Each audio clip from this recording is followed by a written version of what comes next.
Bonjour. On m'entend? Parfait. Bonjour, on vous entend. Voilà. Bonjour. Bonjour, bonsoir selon les endroits. Bienvenue et merci de vous joindre à ce webinaire sur les perturbations, adaptation des services de dépistage VIH pendant la crise de COVID-19 en Afrique de l'Ouest et centrale. Je suis Dr Ndungu Salaba, je suis conseillère régionale au bureau de l'OMS pour l'Afrique chargée de l'accélération du dépistage et du traitement du VIH en Afrique de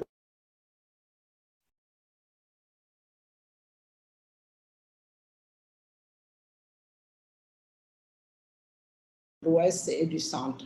Je suis organisée par l'OMS en collaboration avec l'ONU-SIDA et le projet Atlas et PSI. Tout d'abord, nous avons quelques informations pratiques qui seront présentées par notre collègue Céline Latroussi. Céline, à toi la parole.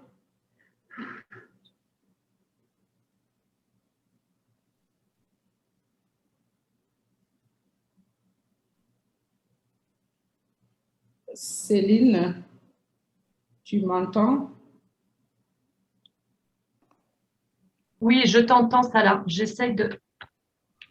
Évidemment, ça fonctionne pas. Et ça marche, Céline. Ah, ça, parfait.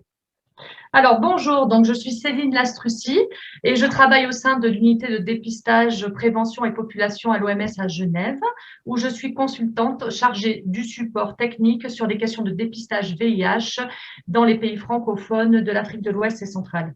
Donc, je suis ravie de voir qu'on est déjà quelques-uns à s'être connectés à ce webinaire et je voulais vous apporter quelques précisions logistiques avant de redonner la parole à nos modérateurs. Alors, tout d'abord, veuillez rester avec votre microphone coupé et ne pas mettre en marche votre caméra afin de ne pas saturer la bande passante. La traduction simultanée est disponible en anglais. Vous pouvez la trouver sur la barre inférieure à l'icône globe en sélectionnant le canal anglais.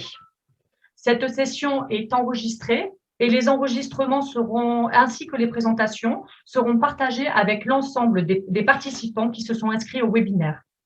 Nous vous encourageons à rester actifs dans le chat et dans l'onglet questions-réponses, mais de partager vos questions et commentaires uniquement dans la partie questions-réponses et pas dans la partie chat. Vous pouvez les écrire en français et en anglais. Les présentateurs y répondront lors de la session prévue à cet effet après la table ronde. Je rappelle aussi aux orateurs de parler lentement pour laisser le temps à la traduction, ainsi que de dire suivant pour que je puisse passer à la diapositive suivante.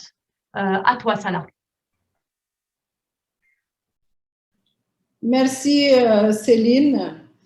Concernant l'agenda, nous allons avoir un premier temps 3 présentations sur les stratégies d'adaptation et les leçons apprises par des partenaires au niveau régional, communautaire et les représentants du ministère de la Santé de certains pays, suivi d'une table ronde autour des défis et adaptations de 5 pays de l'Afrique de l'Ouest, notamment le Sénégal, la Côte d'Ivoire, le Burkina et le Cameroun, pour enfin terminer par une période de questions-réponses qui permettra aux participants d'échanger, en tout cas d'avoir des réponses par rapport aux présentations. Et au-delà du moment, donc pour un rappel, Céline, tu vas t'apprêter à à présenter mes slides. Juste pour dire qu'au-delà donc du moment critique de la pandémie de Covid-19, on a vu quand même que les pays ont su s'adapter et maintenir le dépistage du VIH qui reste le point d'entrée des activités de prévention et de traitement tant pour les adultes que pour les enfants. Un petit rappel de la situation au niveau régional d'Afrique de l'Ouest et d'Afrique centrale. Nous travaillons tous pour un progrès vers les 3,90 et nous voyons que par rapport à cela, nous avons encore un pourcentage de 68% par rapport au dépistage et pour le lien au traitement 85% et la charge virale 45%. C'est pour dire qu'on est peut-être un peu en trac, mais on est loin des objectifs. Donc, avec la COVID qui est venue, comment faire en sorte qu'on puisse s'adapter et accélérer le dépistage qui est vraiment indispensable pour pouvoir mettre les patients sous traitement et les suivre. Donc, deuxième slide. Ça, c'est un exemple du Togo qui montre vraiment que les pays étaient dans l'ascendance vraiment des activités adaptées qui, au niveau des plans de rattrapage qui étaient mis en œuvre dans la sous-région. Et malheureusement, avec Covid, on voit l'impact vraiment de Covid avec les points, les frontières qui étaient fermées, avec la suspension de pratiquement toutes les activités au niveau communautaire, mais également au niveau des triages, avec l'absence aussi des pays. Ça a eu un impact sur les différentes activités et l'accès au traitement, au dépistage dans nos régions. Donc, vous voyez un peu la courbe qui a décliné à ce niveau-là. Et les pays sont en train de s'adapter et les courbes sont en train de remonter. C'est ce qui fera l'objet tout à l'heure, en tout cas, des différentes expériences qui vont être partagées. Donc, sans plus tarder, je voudrais de ce pas passer la parole à mon cher collègue Machoud Couton de l'ONICIDA, avec qui j'ai le plaisir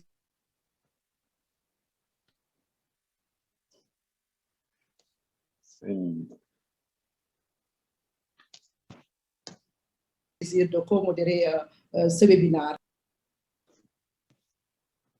Bonjour à toutes et à tous, j'espère que vous m'entendez. Généralement, quand on dit mon nom, c'est à ce moment-là que les problèmes de connexion commencent. J'espère que ce n'a pas été le cas cette fois-ci. Très heureux de vous retrouver et de co-modérer ce webinaire avec ma collègue Salah de l'OMS. Je suis Machoud Couton, conseiller au bureau régional de l'ONICIDA pour l'Afrique de l'Ouest et du Centre, basé à Dakar, travaillant également sur les questions de dépistage. Et comme je disais, plaisir pour moi d'être présent dans cette réunion d'échange sur un sujet qui est vraiment la porte d'entrée, comme on le sait tous, sur la prise en charge et la porte d'entrée aussi sur la prévention, et sur lequel l'Afrique de l'Ouest et du Centre continue à accuser un retard certain. Vous avez vu tout à l'heure ce que Salah a montré, 68% des personnes connaissent aujourd'hui leur statut sérologique. Nous sommes bien loin des 90% qui étaient projetés pour 2020. Néanmoins, des progrès ont été faits, surtout des stratégies ont été introduites au niveau des réponses nationales, des initiatives ont été prises qui, d'une certaine façon, ont même préparé la résilience à la pandémie de Covid, et nous allons avoir pas mal de partages sur ce que les pays ont pu apporter comme réponse, les organisations ont pu apporter comme réponse, d'ailleurs avant que la pandémie elle-même commence, et qui, quelque part, ont trouvé leur pleine projection au moment, au plus fort de cette pandémie, pour permettre de réduire l'impact de la COVID. On a toujours la slide du Togo, mais également pour permettre de pouvoir quelque part augmenter même le volume de dépistage qui a pu être fait dans certains contextes. Donc, ce sont ces réponses des organisations communautaires, organisations ONG internationales, mais aussi des pays, que ce webinaire nous propose aujourd'hui de partager et de discuter à un moment aussi où les pays commencent la mise en œuvre des financements, notamment du Fonds mondial, c'est-à-dire un moment aussi assez charnière pour espérer se projeter dans des résultats beaucoup plus importants au terme de cette période-là. Sans plus attendre, je vous propose de débuter ce webinaire, et nous avons le plaisir d'accueillir notre premier présentateur, en la personne du Dr David Mama, qui travaille au sein de l'unité prévention, dépistage et population de l'OMS basée à Genève. Le Dr Mama va nous présenter une perspective globale sur les perturbations et les adaptations des services de dépistage dans le cadre de cette pandémie. À toi, David. Merci, Machoud. Merci, Salah. Bonjour à tous et à toutes. Prochaine, Céline, s'il te plaît. Comme nous le savons, la pandémie de Covid-19 a eu un énorme impact sur la lutte contre le VIH et notamment en Afrique subsaharienne. En raison des contraintes et en raison de la pandémie elle-même, certains établissements, certaines activités à l'intérieur des établissements ont dû être suspendues ou ont été limitées. Aussi, leur utilisation des services a pu diminuer et la mise en œuvre du dépistage du VIH a connu une baisse substantielle, notamment à partir du deuxième trimestre de l'année 2020. Il y a des efforts substantiels sont nécessaires pour adapter les services de dépistage et établir des priorités qui permettront d'éviter de s'écarter encore plus des objectifs que notamment 95% de la population soit dépistée. Prochaine. Nous allons tout d'abord réfléchir, essayer d'avoir une perspective un peu globale sur les enseignements en ce qui regarde les perturbations et certains efforts d'adaptation qui ont été faits au cours de l'année passée. Ce que nous pouvons dire, c'est qu'il y a eu des perturbations sévères des activités de dépistage et de mise sous ARV. Certains pays sont extrêmement en retard par rapport à leur objectif de dépistage et de mise sous ARV en 2020. Certains pays étaient déjà en retard et sont devenus encore plus en retard. On peut remarquer, par contre, ce qu'on remarque, c'est que la diminution de la mise sous traitement ARV est plus ou moins proportionnelle à la baisse du dépistage. Donc, on peut penser, à première vue, que la baisse de mise sous ARV est liée principalement à une baisse du dépistage et non à un problème de lien avec les soins. Néanmoins, il est nécessaire de mieux comprendre et d'avoir plus de données qui regardent ce point spécifiquement. Comme l'ONU-SIDA l'a montré à la fin de l'année, la plupart des pays, malgré la réouverture des services, n'avaient pas encore récupéré à la fin de 2020 leur niveau pré-pandémique. On remarque aussi qu'il y a des différences très importantes entre les pays. Certains pays ont été beaucoup plus impactés que d'autres. La fermeture ou la suspension des services peuvent différer d'un pays à l'autre. La sévérité de la pandémie elle-même n'est pas la même entre les pays et les mesures sociales qui limitent le mouvement ou l'accès aux services sont aussi extrêmement différentes entre les pays. Ce qui montre qu'il n'y a pas une perturbation pour l'Afrique subsaharienne ou pour l'Afrique centrale ou de l'Ouest. À l'intérieur, entre les pays, les perturbations sont très différentes. On remarque aussi même qu'à l'intérieur des pays, il peut y avoir des niveaux de perturbation tout à fait différents. C'est-à-dire que les différents services de dépistage ne vont pas être impactés de la même manière. Par exemple, la CPN, d'après ce qu'on a vu, les services de dépistage à l'intérieur de la CPN ont souvent été moins impactés que les services de dépistage communautaires ou les services de dépistage volontaires. On peut remarquer aussi, par exemple, on a pu remarquer aussi, par exemple, des différences géographiques. Toutes les provinces ou les régions d'un même pays ne sont pas impactées de la même manière. Parfois, ça va être les zones avec la plus haute prévalence ou certaines fois, ça va être les zones les plus urbaines qui auront été le plus impactées. Ça varie à l'intérieur des pays. Suivant. On a aussi remarqué une baisse jusqu'à 40% dans certains pays de la mise sous ARV des patients à un stade avancé de la maladie, qui, comme tout le monde le sait, est et reste une urgence. Plusieurs explications potentiellement intriquées pourraient expliquer cette baisse. Tout d'abord, la baisse globale des dépistages. En effet, les patients à un stade avancé de la maladie peuvent être asymptomatiques et uniquement dépistés au cours d'un dépistage conventionnel. On remarque aussi une baisse des activités de diagnostic de la tuberculose. On a aussi remarqué une sous-utilisation des services de consultation et des services d'urgence. Là aussi, encore une fois, plus de données sont nécessaires pour mieux comprendre ce phénomène. Ce qu'on a pu remarquer aussi, et ça c'est à travers le monde, c'est qu'on n'a pas uniquement une baisse de l'offre s'appuyer. Comment les services VIH ont pu être maintenus dans la clinique prénatale, les passages à l'échelle des autotests, ou aussi plusieurs expériences sur la virtualisation des services, où des informations, par exemple, sur le dépistage ont pu être passées à travers des smartphones ou de SMS, les consultations de télémédecine. Là aussi, encore une fois, plus de retours d'expérience sont nécessaires pour assurer le partage et la diffusion des expériences positives, ce qui est un peu l'objectif de ce webinaire aujourd'hui. Prochaine. Comme on l'a vu, aussi bien entre les pays qu'à l'intérieur des pays, l'impact de la pandémie a pu être très différent. C'est pour ça que la première étape pour répondre et s'adapter au service est d'effectuer une analyse. La première analyse est tout d'abord épidémiologique et aurait deux objectifs. La première est de quantifier les perturbations et d'identifier les individus, les régions ou les services qui ont été le plus impactés. Cette analyse doit aussi prendre en compte la dynamique de la pandémie et aussi les perturbations d'autres services essentiels. Car, comme on l'a vu, si les services de consultation sont perturbés, cela va aussi perturber les services de dépistage VIH. C'est la même chose. Si les gens ne viennent pas à la clinique prénatale, cela va aussi impacter le nombre de tests qui va être effectué à la clinique prénatale.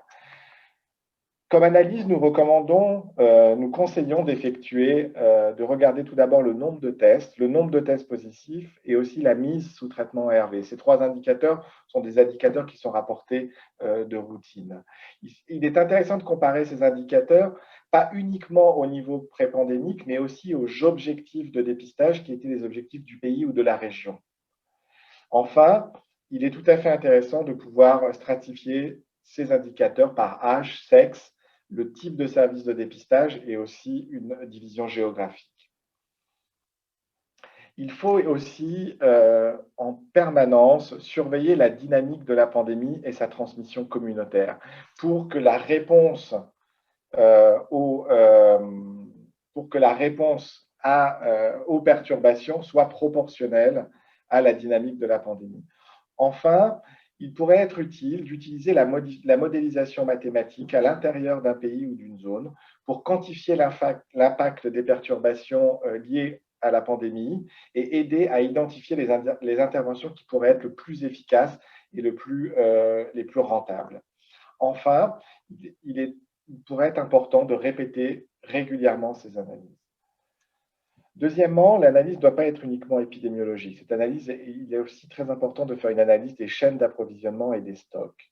Notamment, la première question à laquelle il faudrait répondre, c'est si on n'a pas pu tester et qu'il y a eu une baisse importante du dépistage à cause de la pandémie de Covid, la première question est où sont ces tests?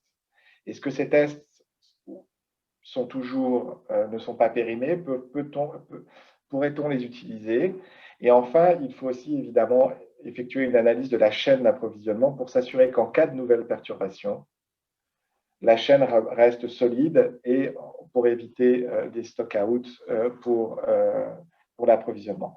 Enfin, en termes d'analyse, notamment avec les fonds qui sont disponibles et les possibilités d'adaptation des programmes, une analyse des ressources humaines et des finances et des activités financières sont nécessaires avec l'objectif de pouvoir effectuer une synergie financière entre les luttes entre le Covid-19 et le VIH. Suivante. Quels sont les principes directeurs de l'adaptation des services de dépistage? Il existe encore aujourd'hui une grande incertitude quant à la dynamique future de la pandémie de Covid-19 et à la disponibilité et au déploiement de vaccins ou de traitements. Certains pays sont maintenant confrontés à un double défi. Atténuer le risque de nouvelles perturbations des services de dépistage tout en devant rattraper celles qui ont déjà eu lieu. Le principe directeur de nos conseils est de maintenir les services de dépistage du VIH et de mise sous traitement ARV, tout en protégeant les travailleurs de santé et les patients et en essayant de prévenir la propagation de la pandémie. Néanmoins, le dépistage VIH reste la porte d'entrée vers le soin et le traitement et les services de dépistage essentiels doivent rester opérationnels même en cas de graves perturbations. Finalement, les stratégies et la planification des services de dépistage doivent être revues en fonction des politiques locales et nationales de prise en charge du Covid. Suivant. Nous avons développé 10 conseils de mise en œuvre clés. Le premier de ces conseils correspond à adapter la stratégie d'adaptation et des services de dépistage du VIH doit être progressive et proportionnelle à la circulation communautaire du virus et aux perturbations des systèmes de santé. C'est-à-dire qu'il ne faut pas avoir soit on ne fait rien, soit on ferme tout. Il est tout à fait possible de développer des stratégies qui sont graduelles et qui sont tout à fait proportionnelles à la diffusion du virus dans la population. La protection et le soutien des prestataires de soins VIH de première ligne est clé, notamment les formations en termes de contrôle des infections, la disponibilité des équipements protecteurs et aussi, évidemment, l'accès aux soins et aux vaccins pour le personnel de santé doit être une priorité.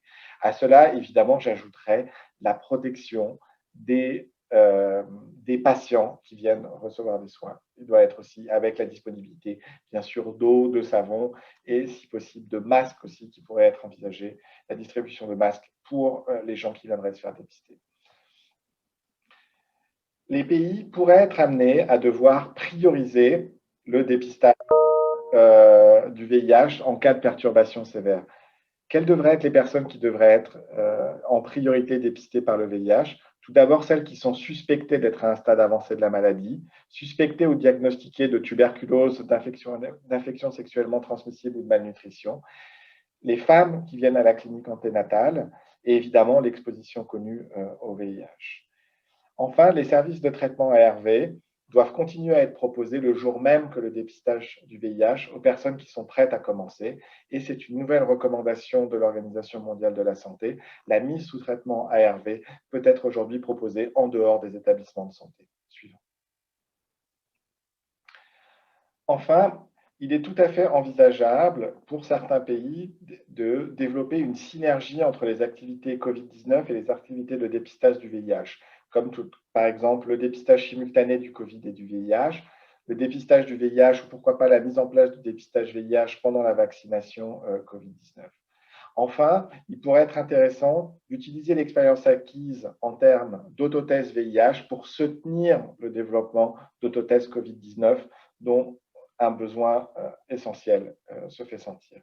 En effet, il pourrait être aussi intéressant d'intensifier l'autodépistage du VIH, notamment en dehors des établissements de santé, car ça permet de limiter les contacts physiques entre le fournisseur de soins et les patients.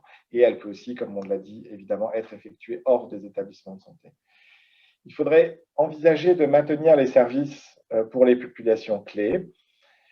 Ça, c'est absolument essentiel de maintenir les services pour les populations clés, de développer des initiatives aussi d'intervention virtuelle, notamment sur les médias sociaux ou les applications de rencontres, des initiatives d'intervention virtuelle qui permettent d'évaluer le risque avant un rendez-vous de dépistage, là aussi dans le but de limiter les contacts physiques non nécessaires, de fournir des informations sur la COVID-19 ou sur le dépistage du VIH et peut aider pour le tracing des patients non observants ou aussi la télémédecine. Enfin, les programmes pourraient être amenés à utiliser des services de dépistage ayant un taux de détection les plus élevés, comme le dépistage des 15 index. Suivant.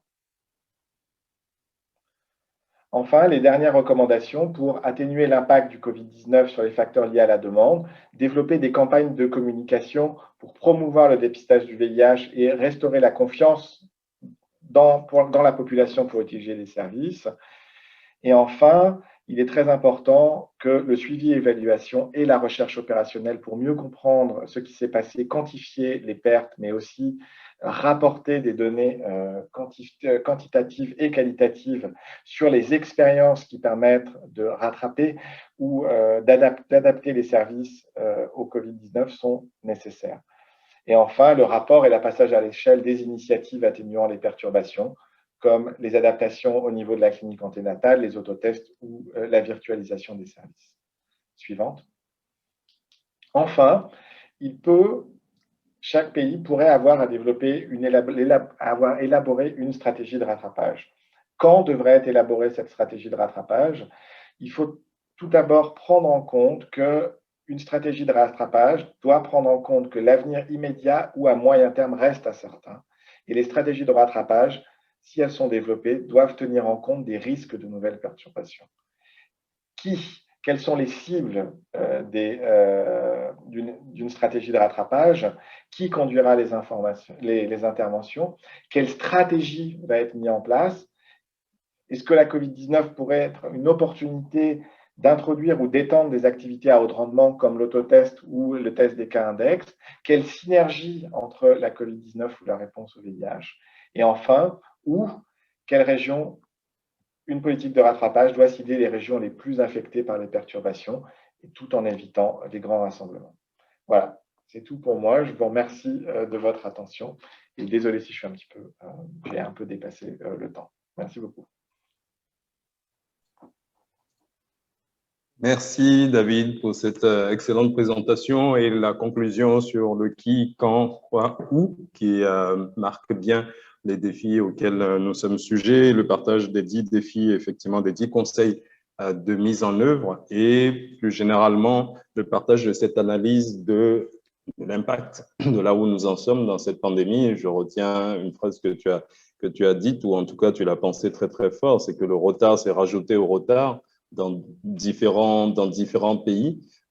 Parfois, l'expression, c'est reculer pour mieux sauter. Peut-être que, effectivement, comme tu l'as dit, c'est l'opportunité de mettre l'accent sur les stratégies de dépistage qui sont les plus pertinentes, les plus efficaces, de mettre l'accent sur les régions qui sont les plus touchées, de travailler aussi sur le lien COVID-19 et dépistage VIH et un certain nombre d'enjeux que tu as très bien posés dans cette présentation, dont le passage à l'échelle de l'autodépistage avec tous les avantages que ça présente dans ce type de contexte, mais surtout, puisque c'est quelque chose qui est promu depuis un moment, tout ce que ça dit de la volonté d'avoir des réponses qui soient centrées véritablement sur les personnes dans leur choix d'accès au dépistage et aux soins. Et nous allons justement avoir une présentation de M. Arsène Krakouassi du Centre Population et Développement de l'IRD, Université Paris-Descartes, qui va nous partager les leçons apprises sur l'autodépistage en contexte de pandémie de COVID-19 et dans le cadre du projet Atlas, que beaucoup d'entre vous connaissent, qui est un projet très important dans la région soutenu par United et mis en œuvre par Soltis. Et voilà, c'est un webinaire sur des stratégies différenciées de dépistage avec également des présentations différenciées. Et cette fois-ci, la présentation a été préenregistrée et M. Krakouassi sera néanmoins présent pour répondre aux questions ensuite. Céline, merci de démarrer la présentation. Bonjour à toutes et à tous. Je suis Krakouassi, doctorant en santé publique à l'Université de Paris. Je vous remercie pour cette opportunité de pouvoir partager avec vous quelques leçons apprises de la dispensation des autotests de dépistage du VIH en Côte d'Ivoire, au Mali et au Sénégal dans le cadre du projet Atlas en période de crise sanitaire de la Covid. Le projet Atlas a démarré en juillet 2019, mais dès début 2020, les activités de dispensation ont été impactées avec l'apparition de la Covid. En réponse à la montée de l'épidémie, les gouvernements de la Côte d'Ivoire, du Mali et du Sénégal ont mis en place différentes mesures limitant la circulation des personnes au courant du mois de mars. À titre d'exemple, la Côte d'Ivoire et le Sénégal ont mis en place un couvre-feu le 23 mars et le Mali le 25 mars. On note également la fermeture des bars, boîtes de nuit, maquis et restaurants dès le milieu du mois de mars. Nous avons identifié 3 grandes périodes. La période pré-Covid, d'août 2019 à février 2020, avant la mise en place des mesures sanitaires.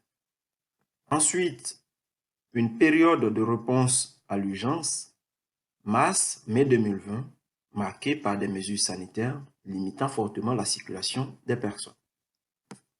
Enfin, une période de routinisation de la gestion de l'épidémie à partir de juin 2020, caractérisée par un assouplissement des différentes mesures. nous nous interrogeons sur la manière dont la dispensation des ADVIH dans l'ensemble des 3 pays a été impactée par la COVID et les adaptations réalisées sur le terrain par les agents dispensateurs.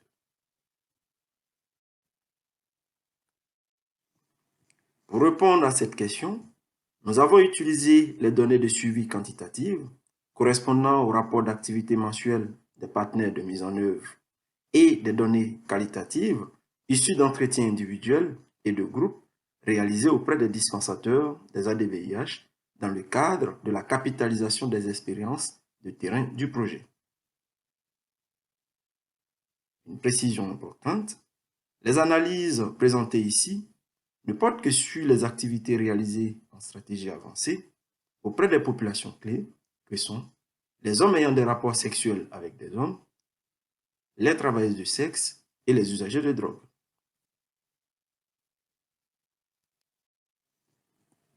Ce graphique montre le nombre d'autotests VIH dispensés par mois en stratégie avancée, à gauche en Côte d'Ivoire, au centre au Mali et à droite au Sénégal. La période de réponse à l'urgence sanitaire, mars-mai 2020, est représentée ici par la bande verticale grisée. Avant février 2020, durant la période pré-Covid, on observe une montée en puissance progressive des activités dans les 3 pays. De mars à mai 2020, les mesures d'urgence sanitaire mises en place ont fortement limité la circulation des personnes, ce qui a impacté fortement, mais différemment, les 3 pays du projet. Au Sénégal, nous constatons un arrêt complet des activités pendant 3 mois. En Côte d'Ivoire, la dispensation de la DVIH a fortement diminué en avril. Au Mali, la dispensation a été ralentie et nous observons un plateau entre mars et mai.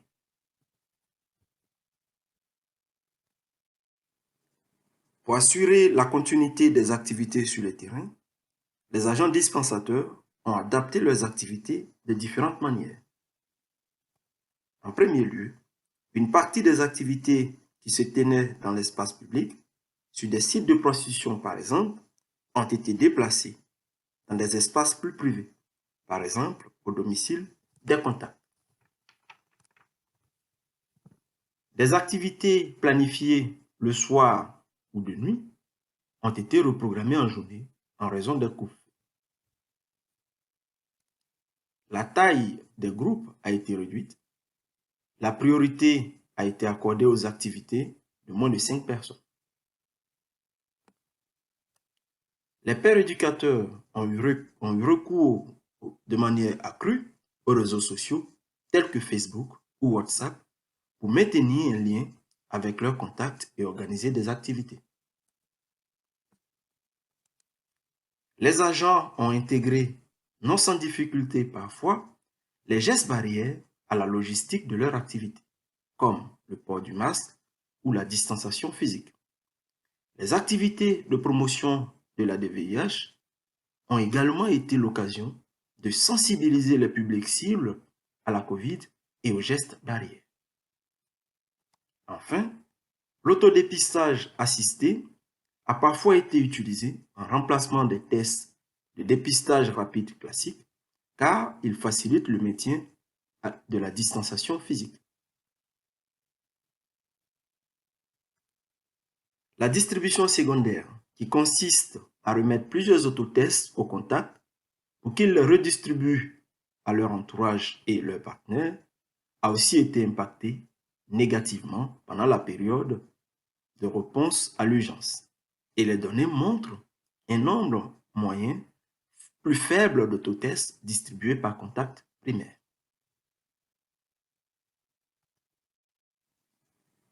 À partir de juin 2020, avec une gestion en routine de l'épidémie et un assouplissement des mesures barrières, un redémarrage des activités est observé avec parfois un effet de rattrapage.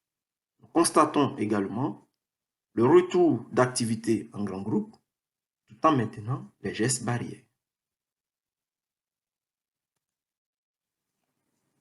Les données programmatiques du projet Atlas mettent en évidence les capacités d'adaptation et de résilience des pères éducatrices, des pères éducateurs et des populations clés, notamment pour intégrer les contraintes sanitaires et assurer la continuité des activités.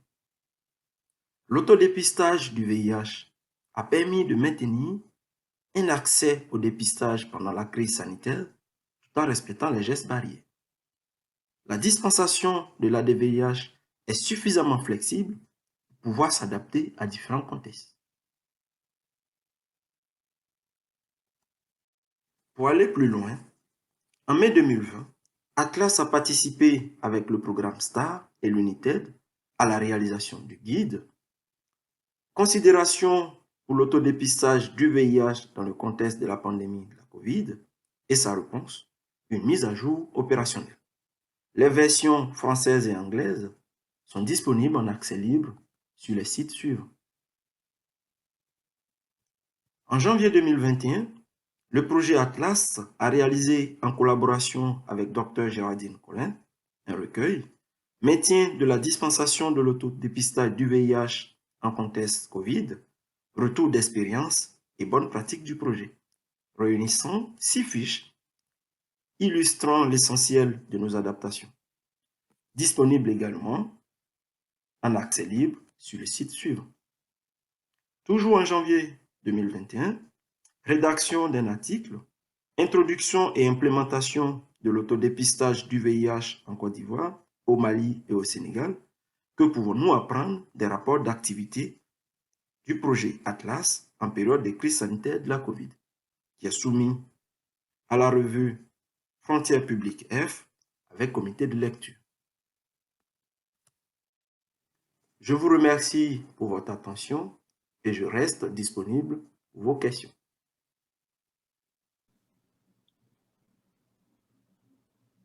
Merci beaucoup Arsène pour cette belle présentation qui a montré comment le projet Atlas a pu s'adapter au contexte de Covid-2019 dans le cadre de la distribution des kits d'autodépistage.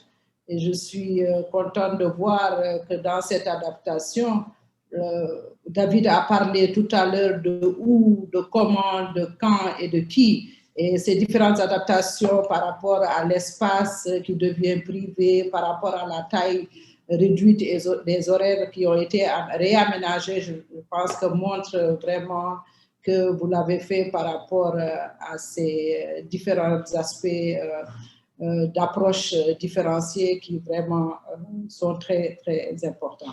En tout cas, merci beaucoup et surtout cette capacité d'adaptation que vous avez su montrer pour pouvoir continuer à assurer la disponibilité du dépistage pour les populations clés dans ces 3 régions. Merci encore à Atlas par rapport à cette belle expérience.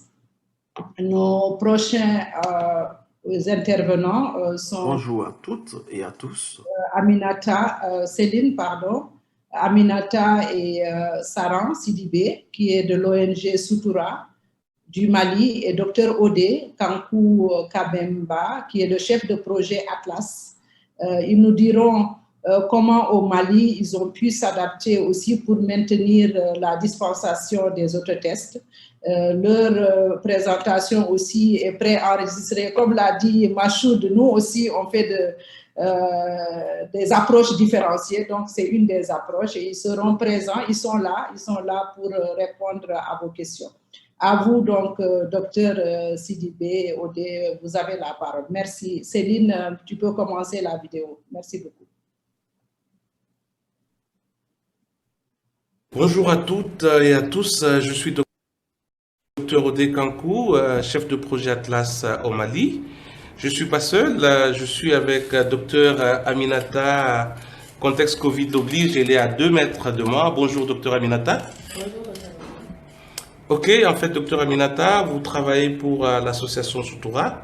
Est-ce que en 2 ou 3 petits mots, vous pouvez nous dire ce que c'est Soutoura en lien avec le projet Atlas? Merci, Dr. Audi. Bonsoir à tous. Soutoura, c'est une association malienne qui est communautaire, à but non lucratif.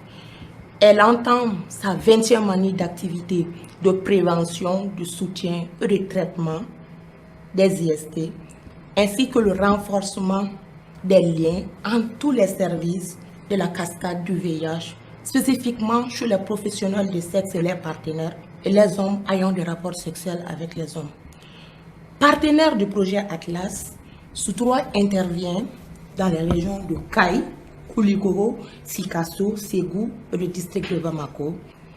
Dans le cadre de la continuité de ces activités dites de prévention, Soutoura dispose de 11 cliniques communautaires dédiées aux populations clés.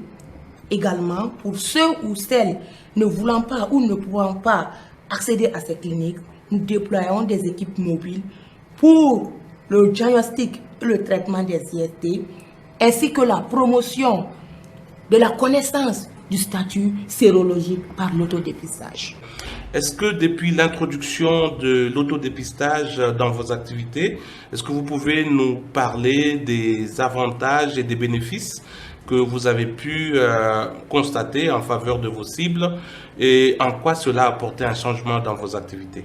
Depuis l'introduction de l'autodépistage du VIH, même si nos cibles se testent régulièrement à la clinique Soutoura, nous avons constaté que cette stratégie complémentaire de dépistage qu'est l'ADVIH a permis d'atteindre des personnes qui jusque-là n'avaient pas accès aux services de dépistage grâce à la dispensation secondaire.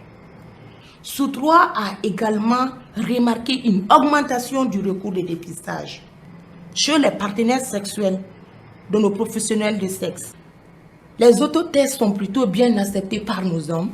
Ils peuvent réaliser en toute discrétion à la maison les statuts sérologiques quand ou ils veulent, sans pour autant avouer qu'ils fréquentent une professionnelle de sexe. Également, du fait de cette réalisation orale qui est vraiment facile, nous voyons une forte acceptabilité de l'autotest. Est-ce que vous pouvez nous dire en quoi est-ce que la COVID-19 a impacté vos activités et ce que vous avez pu faire pour y faire face? Depuis l'annonce de l'apparition de la maladie à coronavirus, le gouvernement malien a pris des mesures, notamment la suspension de tout regroupement public, les mesures de restriction dans les maquis, les bars et restaurants, les mesures de distanciation sociale, le couvre-feu qui était instauré de 21h à 5h du matin. Nos équipes se sont vraiment adaptées. Nous avons pu y intensifier pendant la journée nos activités en avancée, surtout les visites à domicile. Et pour vraiment protéger nos cibles, le personnel, nous avons mis les autotests en premier choix. Chose qui nous a vraiment permis de dépister plus de cibles et du coup une meilleure connaissance de nos ADVIH. Par ailleurs, je profite pour vraiment remercier nos partenaires, à savoir Soltis, le Fonds mondial, l'USAID, qui se sont engagés à nous accompagner en apportant des appuis matériels de protection pour les équipes terrain et les cibles. Ah oui, donc cette dotation en matériel vous a permis de ne pas interrompre vos activités sur terrain et de continuer. Est-ce que vous auriez un message à faire passer par rapport à l'autodépistage? Il serait impossible de mettre fin à l'épidémie du VIH sans mettre toutes les personnes qui en ont besoin sur le traitement VIH. Je parle ici des 3x90. Et pour atteindre cet objectif, il faut vraiment lever le frein au dépistage et renforcer son accès pour tous. De ce point, il faudra un déploiement à grande échelle sur tout le territoire malien. Le Mali n'est pas seulement 5 régions. Et sachez que les populations clés y sont et y circulent à tout moment, sur tout le territoire. Pour vraiment combler ce gap que le Mali constate au premier 90. Vraiment, moi, Aminata, je suis favorable à cette création des conditions pour le passage à échelle des ADVIH sur le territoire malien. Merci beaucoup, Dr Aminata, pour ce partage d'expérience par rapport à l'autodépistage.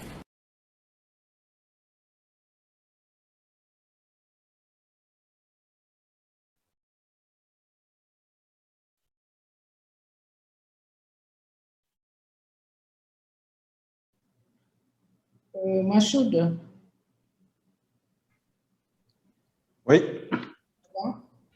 Oui, désolé, j'ai quelques petites perturbations. Merci beaucoup aux collègues de Soutoura pour ce partage de l'expérience communautaire. Enfin, l'expérience communautaire, les communautaires, on le sait tous, sont très souvent à l'origine de pas mal d'innovations, de pas mal d'adaptations. Je me rappelle au début que la vague a touché la région de Motoaction au Cameroun, qui commençait déjà à mettre en place des équipements de protection pour les travailleurs communautaires afin qu'ils puissent maintenir l'accès aux services des personnes vivant avec le VIH.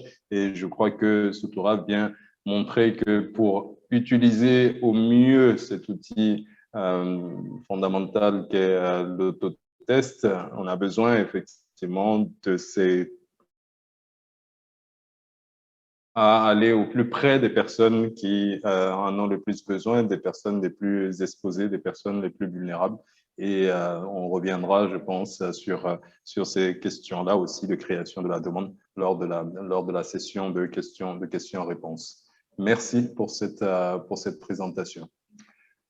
Alors, maintenant, j'ai le plaisir de passer la parole en fait à ma collègue Salah pour la prochaine session de la table ronde qui sera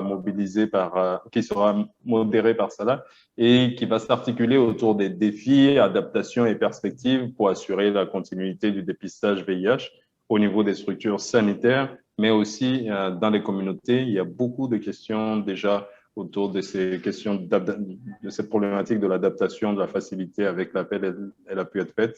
Je pense que cette table ronde répondra à certaines d'entre elles et sinon on reviendra dans la phase d'échange là-dessus. Salah, à toi. Merci beaucoup, Machoud. Comme tu le vois, c'est une table ronde virtuelle. On a quand même demandé à nos panélistes d'avoir une slide pour pouvoir avoir un fil conducteur. Donc, ce que nous voulons là, c'est avoir 3-4 minutes de chaque pays pour nous dire un peu comment ils ont pu s'adapter. Ce sont vraiment des expériences au niveau soit du ministère, à partir du ministère de la Santé, donc des expériences des pays au niveau gouvernement, mais également au niveau communautaire. Donc, j'ai le plaisir maintenant d'introduire Dr Serge Bilon, qui est le secrétaire permanent adjoint du Comité national de lutte contre le sida du Cameroun. Donc, qui se fera certainement le plaisir de partager l'expérience du Cameroun. À vous la parole, Dr Bilon. Merci. Oui, bonjour à tous. Je vais effectivement présenter, merci de m'avoir invité pour présenter cette expérience. J'ai écouté les interventions des uns et des autres. Le Cameroun est dans une situation assez particulière par rapport au dépistage parce que, en fait, le Cameroun n'a pas de soucis, de gros soucis sur le dépistage. Et l'intervention, la COVID-19 a fait une petite secousse, peut-être de 1-2 mois, et puis on a retrouvé à peu près une situation presque normale dans l'intervention de dépistage. Toutefois, la problématique au Cameroun est un peu différente, comme je disais tantôt. Le problème du Cameroun, c'était plutôt après dépistage, le lien au traitement, parce que sur le premier 90, le pays globalement dépassé largement les résultats espérés, de 90%. Je crois qu'on approche même les 95% de connaissance du statut. Par contre, nous savons que il y a des populations, et ça, c'est les évidences, je ne vais pas les citer toutes ici, mais toutes les évidences qui ont été produites, des études ont montré que même si on a beaucoup évolué dans le sens sur le plan global, il y a des populations spécifiques qui ont un très grand retard dans le dépistage, effectivement. C'est-à-dire qu'au lieu d'avoir la globalité, on essaie de regarder plutôt les spécificités. Et c'est dans le cadre de ces spécificités que nous nous sommes posé la question. Comment peut-on accélérer le deuxième 90 qui devient notre priorité pour voir le troisième 90 plus tard? Alors, on a fait cette étude qui visait en réalité, in fine, à voir comment accélérer le deuxième 90, la mise sous traitement des patients. Alors, il fallait essayer de voir si ces populations qui sont les plus infectés, et donc où on va pêcher très rapidement des personnes à mettre sous traitement, sont d'accord pour l'autodépistage, acceptent l'autodépistage. Donc, l'étude visait donc un peu l'acceptabilité de l'autodépistage, et il s'agissait aussi de savoir quel est le profil un peu des personnes qui acceptent cet autodépistage et comprendre quelles sont les raisons de cette acceptabilité pour mieux les contrôler et comprendre les déterminants de cette acceptabilité et accélérer aussi cette question. Alors, les résultats que nous avons eus, la diapo ne se présente pas sur... je croyais qu'il y avait un diapo que j'avais apprêté. Céline, tu peux la présenter, cette diapo, c'est possible? Normalement, moi, je vois la diapositive qui est sur mon écran. Donc, bon, je sais normalement, pas si vous devriez la voir. Non, je ne la vois pas. Maggie, c'est la même diapo, right? Ok, si vous la voyez, ça va. J'ai quand même les informations principales en tête. Parce que moi, je ne la vois pas. C'est la diapo faisabilité de la démédicalisation du diagnostic, c'est ça? Effectivement, oui, oui. Voilà, on l'a sur l'écran. D'accord, si vous l'avez, c'est bon. Moi, je ne l'ai pas, ce n'est pas grave. Donc, je disais donc tantôt que après cette étude, nous avons observé, comme vous allez voir les chiffres, je ne les ai pas en tête, mais vous les voyez, l'acceptabilité s'est avérée extrêmement élevée. Dans tous les cas, elle dépassait les 90%. La question qui se posait sur la raison de cette acceptabilité, d'emblée, dans les hypothèses de départ, on se disait que bon, c'est des populations spécifiques, c'est des populations habituellement cachées. Ça sera un problème plus confidentiel. Ah, mais non, il n'y a que 3% des répondants qui ont évoqué le problème de la confidentialité. Ils ont presque tous répondu sur le besoin dans le sens de la disponibilité, même dans un environnement qui n'était pas habituel d'avoir le test de VIH. Alors donc, nous avons conclu à la fin que effectivement, dans ces populations, le taux de dépistage est d'une acceptabilité très élevée. La raison principale, n'est pas la confidentialité comme on pensait au départ, mais c'est l'augmentation de la disponibilité dans des milieux où le test ne se trouvait pas. Donc, le taux de dépistage permet de mettre à disposition le test à des endroits où les services classiques de dépistage, donc c'est une bonne différenciation. Les services classiques de dépistage n'y vont pas parce que ça a été, on a fait une étude dans la méthodologie pré-distribution et évaluation post-distribution. On a utilisé des circuits tels que les réseaux communautaires. On a utilisé les dispositifs, effectivement, des points de dispensation aussi. Mais globalement, l'autotest s'est retrouvé dans des milieux dans lesquels il ne se retrouvait pas habituellement. Mais ce où je veux attirer l'attention de tout le monde, c'est que on craignait cela, mais on a vu qu'il y a un très grand retour des personnes qui étaient positives pour venir faire les tests complémentaires. Parce qu'au Cameroun, l'autotest, je ne sais pas si c'est le cas dans d'autres pays, l'autotest n'est pas considéré comme un test de dépistage. C'est un test un peu d'appel, un premier test dans lequel, malgré sa sensibilité et sa spécificité connue très élevée, c'est un premier test, mais on exige que les patients reviennent pour faire compléter le test pour faire l'algorithme normal. Donc, la grande réussite de cette opération, c'était qu'on a observé que la plupart des gens qui ont été testés positifs, la grande majorité a accepté de revenir faire le test dans l'algorithme complémentaire qui a confirmé les résultats et le traitement a été immédiatement amorcé. Donc, en conclusion, c'est une stratégie qui nous paraît être pertinente dans les populations clés déjà, dans lesquelles on les a examinées, mais nous pensons qu'elles peuvent être étendues dans les populations qui ne sont pas forcément les populations clés, dans ce contexte de Covid, où même si les populations ne sont pas cachées, puisque le problème n'était pas le problème d'être caché ou pas caché, ça peut augmenter la disponibilité, qui est le résultat principal observé du test à des endroits où on n'aurait pas pu le mettre en test en temps de Covid-19. Donc voilà à peu près ce que je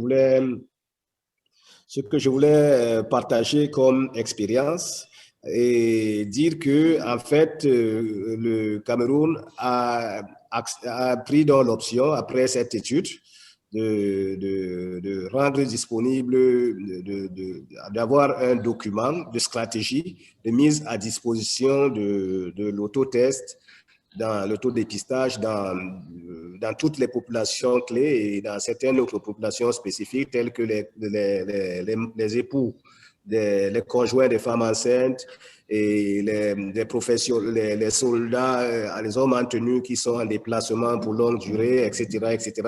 On a validé un document de stratégie dont la seule limite n'est que les budgets pour pouvoir mettre en œuvre cette stratégie.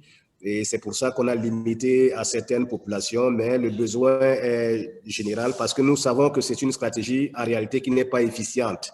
L'étude a aussi montré que c'est une stratégie qui n'est pas efficiente, mais même comme elle n'est pas efficiente, elle est efficace dans des situations contextuelles comme la nôtre. Je vous remercie. Merci beaucoup, Dr Bulong, pour cette belle expérience du Cameroun. Effectivement, le Cameroun est l'un des pays, je dirais, qui a atteint le premier 90 par rapport aux estimations. Mais comme vous l'avez bien indiqué, il y a encore des gaps au niveau des populations clés, au niveau des populations vulnérables. Et la mise en place de l'autodépistage qui, je le confirme, doit être... Si le test est positif, doit toujours être confirmé et je suis contente de voir que les dispositions sont prises et qu'il y a une bonne acceptabilité de cet autodépistage qui va passer à l'échelle. Le Cameroun est en train de travailler pour non seulement modifier l'algorithme pour pouvoir mieux capter ces populations qui constituent le gap, mais également pour pouvoir passer à l'échelle par rapport à l'autodépistage. Merci beaucoup pour vos commentaires par rapport à l'expérience du Cameroun. Je me fais maintenant le plaisir de présenter Dr Alassane Moussa Niang, qui est le médecin responsable du bureau IST et population clé à la division de lutte contre le sida du ministère de la Santé du Sénégal. Il va nous partager l'expérience du Sénégal, comment ils ont fait pour assurer la continuité des services de dépistage, les adaptations qui ont été faites et comment ils continuent et proposent également de passer à l'échelle certaines adaptations. À vous, Dr Niang, vous avez la parole. Merci. Vous avez 3-4 minutes. On va essayer d'être concis et de pouvoir avoir le temps des questions-réponses pour nos participants. Merci à vous. Merci Salaba, bonjour à tout le monde. Face à la crise Covid, quand même, nous avons diversifié, nous ne sommes pas simplement arrêtés au niveau des autotests, parce que le défi majeur pour le Sénégal, c'est de ne jamais interrompre les services de dépistage malgré le contexte de la Covid. Ce qui fait que dans le plan stratégique national, nous l'avons bien défini, il ne faut pas interrompre les services de dépistage parce que c'est la porte d'entrée vers l'atteinte des 3,90.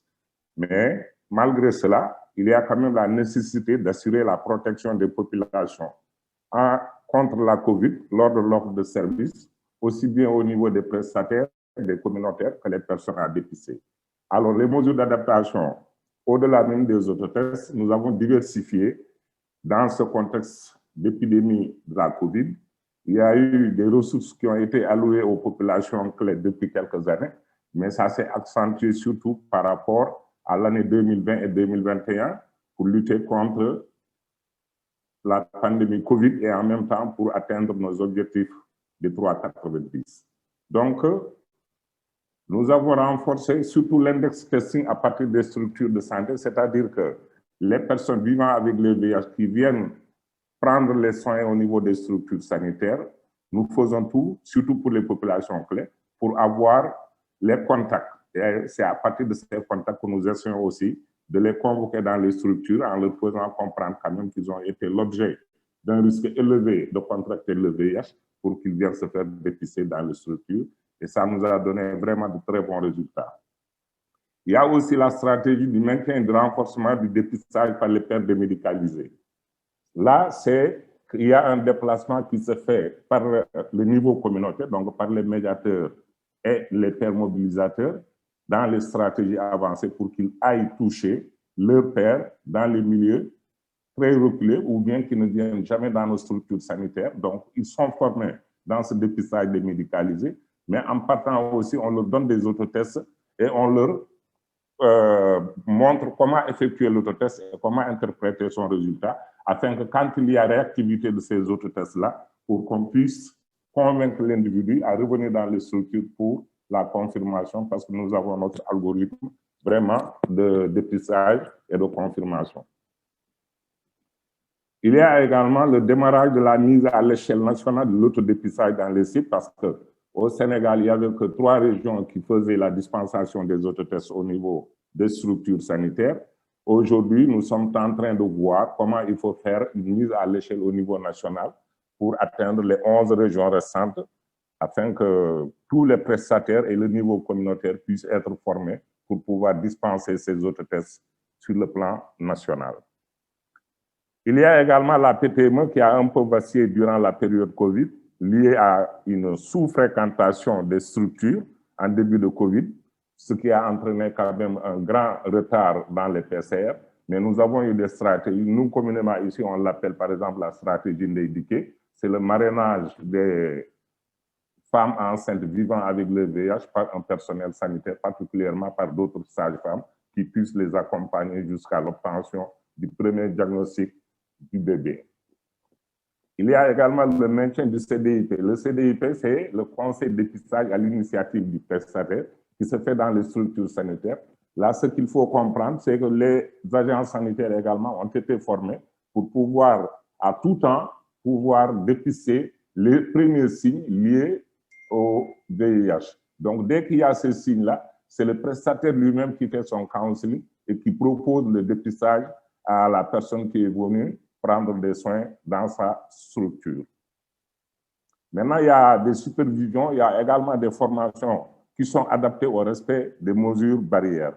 Là, ce qu'il faut remarquer, c'est qu'effectivement, nos partenaires aussi nous ont accompagnés durant toute la période de riposte face à la COVID, qui ont fourni quand même pas mal de masques, de gel, de lave-mains, ainsi de suite, dans les structures sanitaires et au niveau communautaire pour pouvoir vraiment effectuer les activités comme il se doit, tout en respectant ces gestes barrières.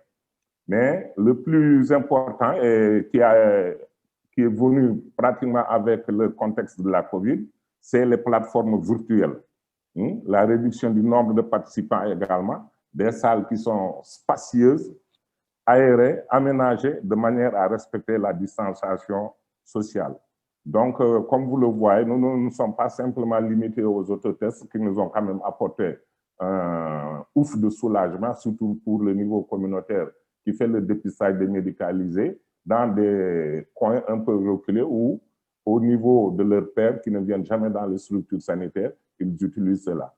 L'autre, c'est vraiment nos campagnes de sensibilisation suivies de dépistage par les pairs communautaires qui viennent prendre les autotests ou bien qui sont formés dans le dépistage démédicalisé sanguin à travers certains tests autres que l'autotest qui puissent aller dans leur milieu pour pouvoir dépister les gens et les convaincre à revenir faire la confirmation au niveau de nos structures sanitaires.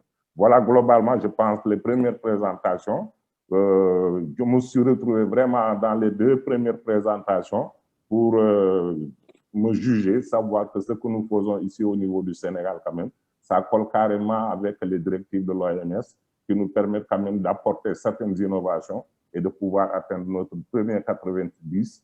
Donc, nous saluons vraiment l'initiative aussi de l'OMS qui permet à tout un chacun d'avoir un aperçu de ce qui se fait ailleurs. Et je vous remercie. Salah. Merci beaucoup, Dr Niang, d'avoir partagé cette expérience du Sénégal qui montre également d'autres adaptations par rapport aux différents aspects de dépistage, différentes stratégies de dépistage, notamment par rapport au dépistage à partir du cas index qui a été aussi mis sur place, ou en tout cas adapté par rapport au contexte de Covid, mais également par rapport à la PTME. Ça me donne une idée, peut-être qu'un prochain webinaire, ce sera par exemple par rapport à l'impact de PTME, où vous avez fait appel à ces indiqués qui font du bon travail au niveau communautaire, mais également avec les agents de santé qui ont maintenu le dépistage initié par le prestataire. Vraiment, ça nous montre qu'il suffit de s'adapter avec toutes ces stratégies et de continuer tout en assurant donc les mesures barrières avec ces plateformes virtuelles et ces campagnes, ces salles aérées que vous avez utilisées également pour les formations.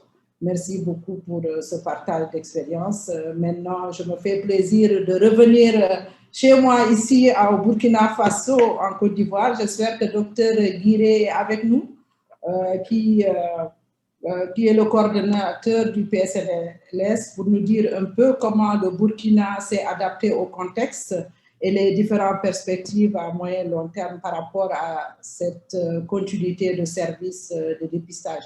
À vous, Dr Guiré, si vous m'entendez. Céline, voilà, merci beaucoup.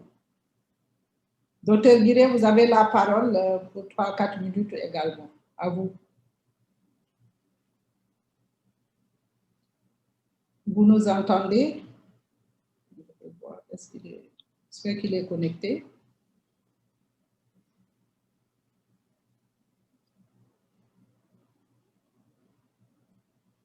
Céline, Machoud, est-ce que tu vois Dr Guiré connecté? Parce que je n'ai pas... Je vais vérifier le chat. Non, malheureusement. D'accord, peut-être qu'il n'a pas pu se connecter. Donc, on va, je crois, aller demander maintenant voir l'expérience de la Côte d'Ivoire. Est-ce que nous avons Dr Anoma avec nous?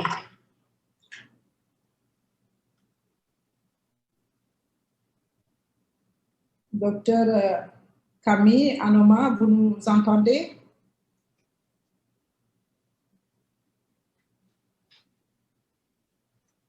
Est-ce que les autres m'entendent? Machoud, tu m'entends? Oui, je t'entends et le docteur Anoma est connecté. Peut-être qu'il a... Bonjour à toutes, bonjour à tous. Voilà, Céline, est-ce que tu peux passer à la prochaine slide de Dr Anoma? Voilà, donc Dr Anoma, qui est le directeur exécutif de Espace Confiance, qui se fera également le plaisir de nous dire comment, au niveau de la Côte d'Ivoire, par rapport au Covid-19, comment ils ont pu s'adapter, maintenir les activités de dépistage du VIH au niveau de la Côte d'Ivoire. À vous. Merci. Oui, merci Stella. En tout cas, merci d'associer la Côte d'Ivoire et Espace Confiance à cet espace d'échange et de partage. Espace Confiance a pour bénéficiaires les populations clés, y compris les usagers de drogue. Et donc, nous sommes partenaires de mise en œuvre du projet Atlas, donc avec Solstice. Et donc, comme la plupart des associations et la plupart des pays, donc nous avons été impactés dans nos activités en ce qui concerne le dépistage, mais aussi les autres types de services. Et les perturbations des activités se sont fait ressentir à la fois sur l'offre, mais également sur la demande de services. Et donc, ce qu'on a constaté, c'était clairement qu'il y avait un accès limité aux services de santé des populations clés. Nos stratégies d'intervention, c'est des stratégies dans la communauté via des éducateurs de pairs et des conseillers communautaires, et donc aussi l'offre de services au niveau des structures de prise en charge que nous avons. Donc, nous avons donc constaté que très clairement, avec les mesures de fermeture de bars, de couvre-feu, etc., il y avait donc un gros souci donc, pour pouvoir continuer de délivrer des services à nos populations. Et donc, nous avons pris un certain nombre de mesures. Et donc, je pense aussi que c'est le lieu de remercier les organisations internationales qui ont été les premières à rendre disponible au niveau donc, du personnel, du matériel de protection. Et donc, en matière de dépistage, ce que nous avons fait tout de suite, c'est que nous avons accentué la distribution des autotests VIH, parce que bien évidemment, on a aussi fait une réduction du nombre de sorties des agents sur le terrain pour aussi parer aux expositions. Et donc, nous sommes passés de 8 sorties routinières à 4 sorties. Et donc, bien évidemment, ça a impacté donc, la distribution des autotests, comme on a pu le voir dans les diapositives précédentes. Et donc, nous avons fait essentiellement du test assisté à la place donc, des tests de routine. Et nous avons organisé également des visites admissibles si c'était nécessaire. Alors, vis-à-vis de la démotivation des prestataires liés aux soins et au risque de contamination du personnel et des clients, donc on a aussi fait de la sensibilisation sur la COVID, à la fois pour les prestataires, mais également pour les bénéficiaires, y compris via des sites. Il y avait un site qui avait été mis sur pied spécifiquement pour les HSH, pour qu'ils puissent avoir des réponses en ce qui concerne donc, la situation du COVID et comment se protéger. Et même vis-à-vis, disons, des activités sexuelles, quelle était l'attitude à avoir. Et donc, nous avons fait la distribution des matériels de protection, que ce soit au niveau individuel ou au niveau des bénéficiaires, mais au niveau du personnel. On a aussi fait l'acquisition de bâches et de dispositifs de lavage des mains pour des raisons de protection, de bâches pour aussi rendre plus grands les espaces d'accueil que nous avons dans nos différents centres. Une des stratégies qui était assez prisée en ce qui concerne donc, les dépistages pour les HSH, c'était l'organisation des soirées festives. Donc, on a été contraint donc, de suspendre ces soirées festives-là. Et également, nous avons fait une réduction de la présence physique du personnel au niveau des structures de prise en charge. Et puis enfin, nous avons mis sur pied une prime de motivation en ce qui concerne le personnel, parce que c'est quand même une période au cours de laquelle, en tout cas de mars 2020 à septembre 2020, où on a quand même constaté une grande démotivation du personnel. Alors, les perspectives à court et moyen terme, c'est de continuer d'acquérir et d'offrir du matériel de protection au personnel, que ce soit clinique ou communautaire. Et il y a également les enjeux liés à la protection individuelle avec les campagnes de vaccination qui ont cours actuellement depuis mars 2021 dans notre pays. Mais force est de constater qu'il y a très peu d'engouement, en tout cas en ce qui concerne les prestataires de soins, qui sont quand même prioritaires en ce qui concerne les cibles. Donc, en conclusion, on peut dire qu'aujourd'hui, on peut considérer que la situation est devenue quasi normale. Mais bien sûr, comme vous le savez, on ne sait pas comment cette épidémie peut évoluer. Voilà, je vous remercie. Merci beaucoup, Dr. Camille, vraiment pour cette perspective par rapport à la population, à la Côte d'Ivoire, comment vous vous êtes adapté pour assurer la continuité de services pour les populations clés et les usagers de la drogue. Et je crois que la Côte d'Ivoire aussi s'apprête à avoir sa stratégie nationale et le plan de passage à l'échelle par rapport à l'autodépistage, en collaboration avec nos amis de Atlas, ce que nous avons déjà fait au Mali et au Sénégal. Est-ce que nos amis de Burkina sont connectés? Docteur Guiré, est-ce que vous êtes là? Je ne le vois pas. Hein? Okay. Donc, je pense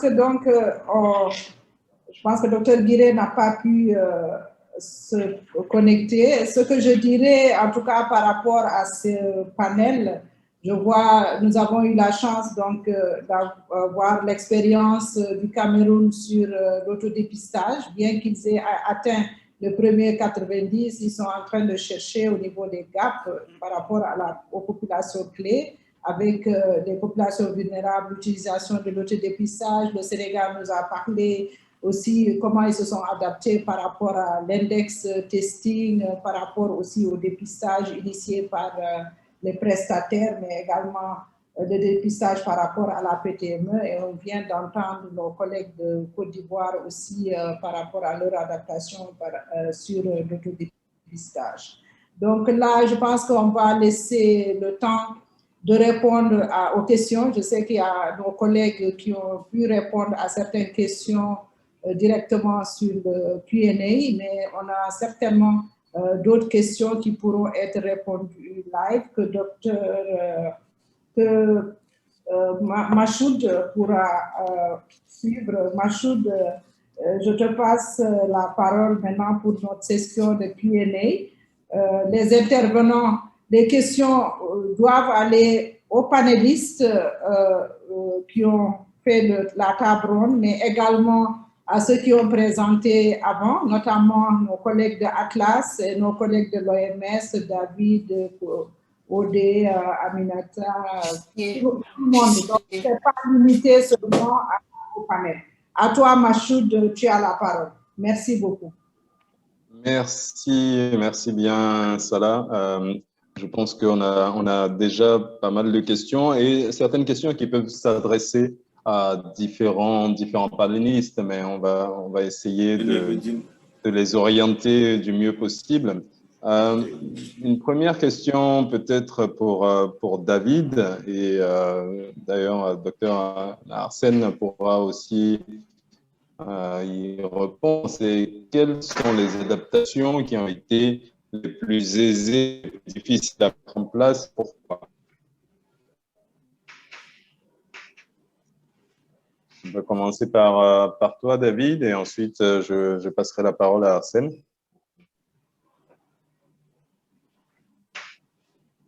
Je ne sais pas si David m'entend. Ah, j'étais sur mute, désolé. Vous m'entendez? Tu m'entends, Machoud? Ok. Ouais. Oui. Oui. Alors, c'est vraiment une très bonne question parce qu'en fait, ça représente un peu tout ce dont nous avons besoin aujourd'hui, qui sont des retours d'expérience qui pourraient nous permettre de pouvoir répondre à votre question. C'est pour ça que toutes les présentations qu'on a aujourd'hui, ou aussi tout le dialogue qu'on espère commencer entre les pays pour stimuler ce partage d'expérience, mais aussi avec les partenaires, est clé pour pouvoir répondre à cette question. Néanmoins, ce qu'on peut dire, c'est que ce qui a eu un impact très important dans certains pays, c'est bien évidemment l'ouverture ou la réouverture des services. C'est-à-dire que dans un premier temps, ce qui s'est passé dans énormément de pays, c'est que des services ont dû fermer, ils ont été suspendus, ou des activités communautaires ont aussi été suspendues. Et donc, la première étape a été d'assurer la réouverture de ces services. Ensuite, je pense que ce qui va être compliqué et qui risque de prendre le plus de temps, c'est de retrouver la confiance des utilisateurs dans les services. Voilà. Je pense que ça va prendre du temps. D'accord. Merci, David. Arsène, la même question s'applique aussi pour les autres intervenants, mais je pense que c'est... Oui. Tout à fait, oui. À toi la parole. D'accord. Voilà, je vais rebondir à la suite Bon, je sais pas de l'eau. En fait, ce que nous on avait dit ici, c'est que dans le cadre du projet Atlas ou dans le cadre des travaux que j'ai eu. Fermeture des services. Vous m'entendez? Oui, on t'entend. D'accord. Donc, je disais que dans le cadre de ce travail qui a été présenté, il est peut-être un peu difficile de répondre exactement à la question, mais ce qu'on peut savoir, c'est que les adaptations que j'ai eu à citer, c'est qu'il y a eu certaines activités qui se faisaient peut-être de nuit avant, qui ont été, comment on dit, reprogrammées en journée. En fait, et il y avait aussi des activités qui étaient organisées en groupe, avec de très grands groupes, par exemple, des activités auprès des UD, des usagers de drogue, qui se menaient dans des fumoirs où on pouvait retrouver plusieurs personnes. Mais avec l'arrivée de la COVID, on a vu que ces activités-là, comment on dit, rassemblaient que très peu de personnes. C'est des activités de 5 personnes au moins. Après, c'est-à-dire avec les différentes mesures, les adaptations qui ont on a vu que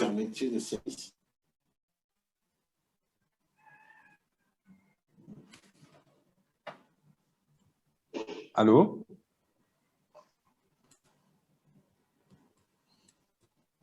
Allô? Ah, je crois qu'on a eu un petit souci de connexion. Allô? Allô? Oui. Alors, ok. Oui. Oui. Voilà, je revenais un peu sur les adaptations. Je disais qu'il était un peu difficile de donner avec exactitude la réponse à la question posée. Mais ce qu'on sait, c'est qu'il y a eu, dans le cadre de l'étude que j'ai eu à présenter, qui se base sur les données programmatiques du projet Atlas, on a vu que certaines, comme je l'ai dit déjà auparavant, je parle au risque de me répéter, ce sont des activités qui étaient programmées peut-être en soirée qui sont maintenant planifiées en journée. C'est-à-dire, et il y avait aussi des activités qui étaient organisées avec, comme je l'ai dit tout à l'heure, c'est-à-dire auprès des UD qui rassemblaient plusieurs personnes qui ont été c'est-à-dire qui ont été impactés avec la COVID, où les activités devraient se mener avec un maximum de 5 personnes. Voilà. Donc, c'est un peu, comme je le dis, c'est un peu difficile de répondre avec exactitude, mais par contre, avec ce que j'ai dit, voilà, c'est quelques adaptations que je peux vous citer qui sont là. D'accord, merci. Très bien. Docteur Anoma, c'était pour réagir sur cette même question-là. Oui, par rapport à ce qui a été dit, moi, je ne suis pas complètement à l'aise avec la notion de fermeture des services. Je pense qu'il y a eu, en tout cas dans le cas de la Côte d'Ivoire, une réduction de l'offre. On n'a jamais vraiment fermé les services. Donc, le terme de fermeture de services sous-entend que finalement, pendant cette période, les services communautaires ou les services cliniques ont été carrément fermés et qu'il n'y avait pas de possibilité pour les bénéficiaires d'y avoir accès. Il y a eu une réduction de l'offre, il n'y a pas vraiment eu d'interruption réelle des services, à mon avis.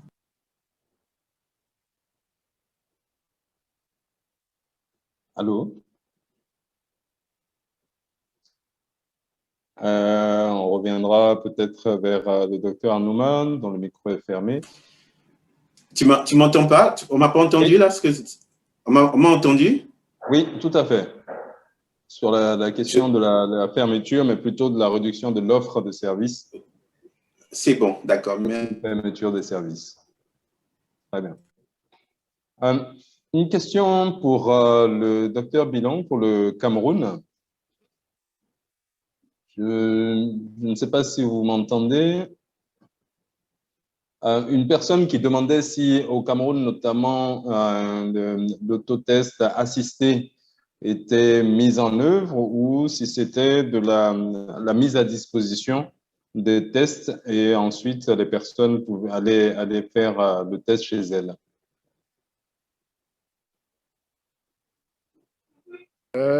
Il y avait, je m'excuse, j'avais du mal apparemment, il y avait un problème de connexion.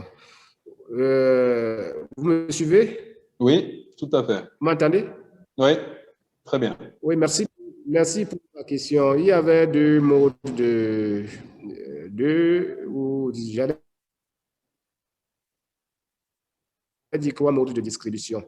Il y a le même, prenait le test, l'autotest et partait, et puis revenait, et était conseillé toutes de revenir en cas avec le résultat, avec un questionnaire auto-administré. Et il y avait un mode de distribution dans les réseaux communautaires, comme il s'agissait des populations clés, et dont une personne avait le droit de distribuer au plus 2 tests assez proches.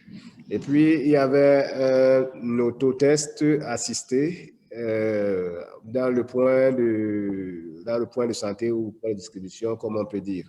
C'est-à-dire la personne vient le faire elle-même, mais elle peut recevoir des questions, elle peut recevoir des clarifications. Globalement, le résultat a été que l'autotest la manipulation a été trouvée très facile par tout le monde, quel que soit le réseau. Et puis, le retour a été important, c'est ça qui est le plus important. Et je voudrais justement profiter pour me poser la question de toutes les interventions que j'ai reçues sur l'autotest. La problématique n'est pas la distribution de l'autotest. La problématique est le retour des personnes qui ont fait l'autotest dans le système de soins. Parce que l'acceptabilité ne peut se mesurer que par ce retour. Sinon, on ne sait pas. La personne dit qu'elle a fait, elle n'a pas fait. Et bon, la seule preuve que la personne a réalisé le test, et surtout, c'est pour les tests qui sont positifs, qui nous amènent aux autres 90, c'est que la personne soit revenue dans le système de soins. Et ça, nous avons eu cette chance d'avoir ce résultat positif. Je ne sais pas quelle est la situation des autres, c'est une question. Je vous remercie. Merci, Dr. Villam. Salah?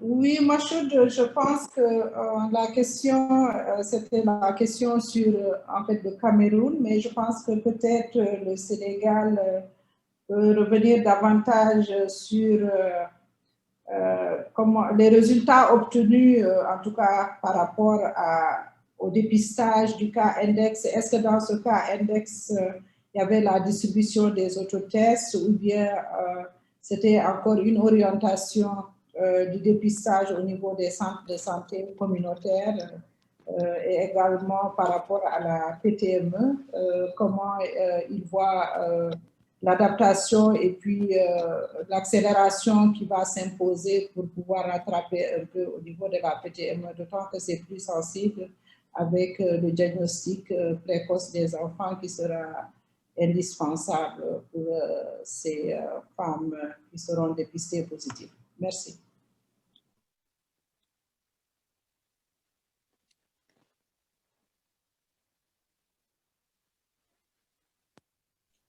Docteur Nyang, vous êtes là? Oui, je suis là. Vous m'avez entendu? Oui, j'ai bien entendu votre question parce que nous, les autres tests, en tout cas, nous les utilisons au niveau des campagnes de sensibilisation suivies de dépistage. Mais il n'y a pas que les autres tests que nous utilisons. Les médiateurs outreach, dès qu'ils descendent sur le terrain, ils ont avec eux les TROD, les tests rapides d'orientation diagnostique, mais en même temps, on les donne des autres tests pour les personnes qui ne veulent pas se faire dépister par les TROD classiques. Ainsi, ils distribuent ces autres tests aux personnes qui ne veulent pas vraiment partager leur statut, parce que nous ne faisons pas aussi le tracking pour faire retourner les personnes qui ont reçu des autres tests au niveau des structures sanitaires.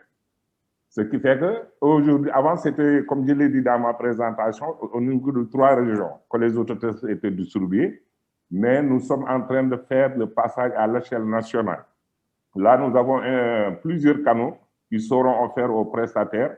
Il y a le canal ISC, pour les personnes qui ont des ISC, ils peuvent bénéficier de ces autres tests. Le canal des PVVH, donc c'est le cas index, ils pourront toujours donc bénéficier de ces autres tests pour leurs partenaires. Mais il y a également le canal PPME. Là aussi, c'est les femmes enceintes qui sont suivies au niveau des structures. On leur propose, avec le passage à l'échelle, de leur remettre des autotests pour leurs conjoints.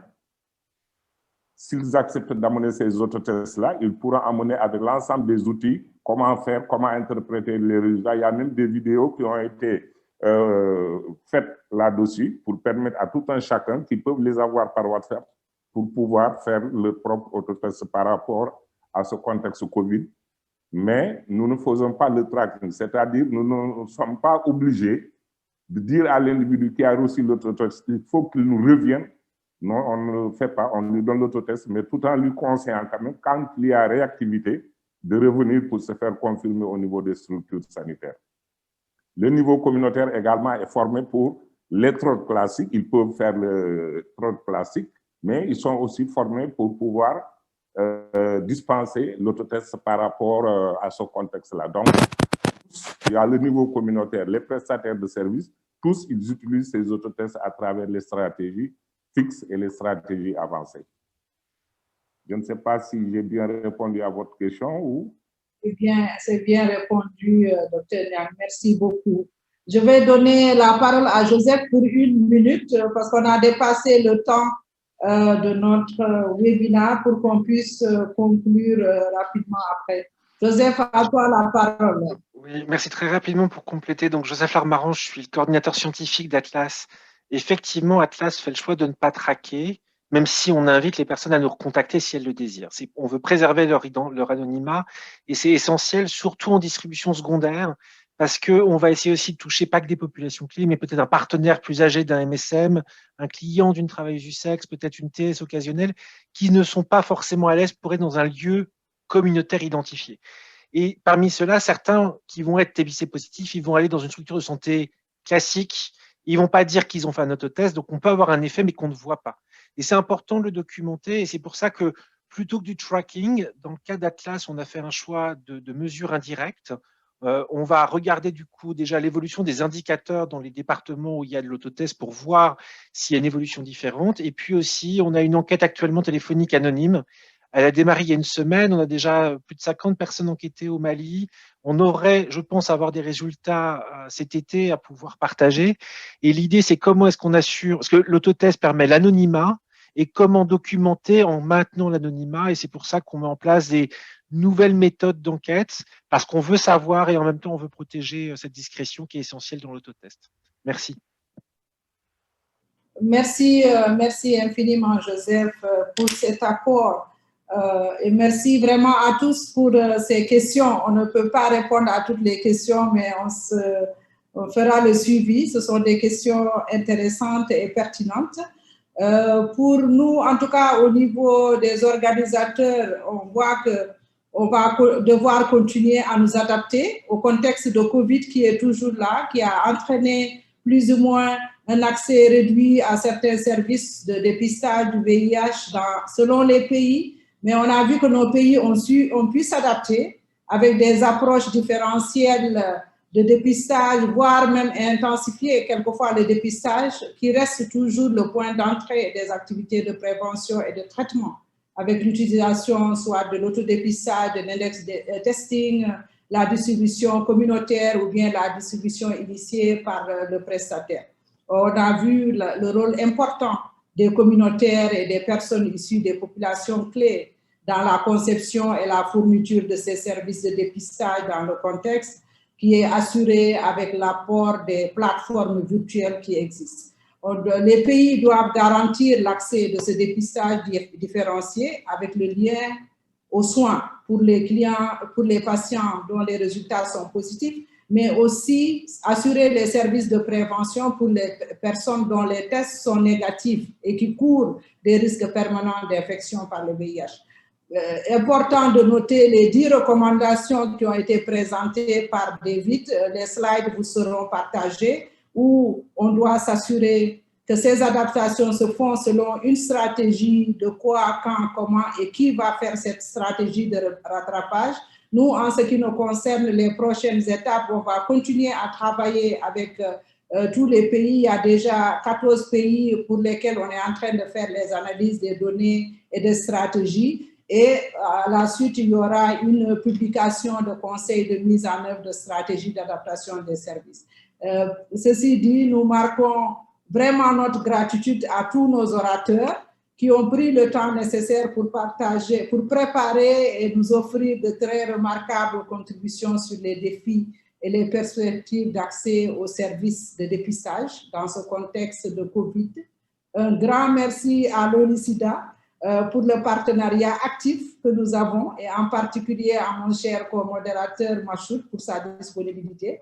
Nous remercions chaleureusement les équipes de PSI qui ont notamment permis la traduction simultanée et l'équipe du projet Atlas Sortis pour avoir facilité l'organisation de ce webinaire. Atlas, nous travaillons tout le temps ensemble et nous allons continuer aussi à couvrir l'Afrique de l'Ouest et du Centre.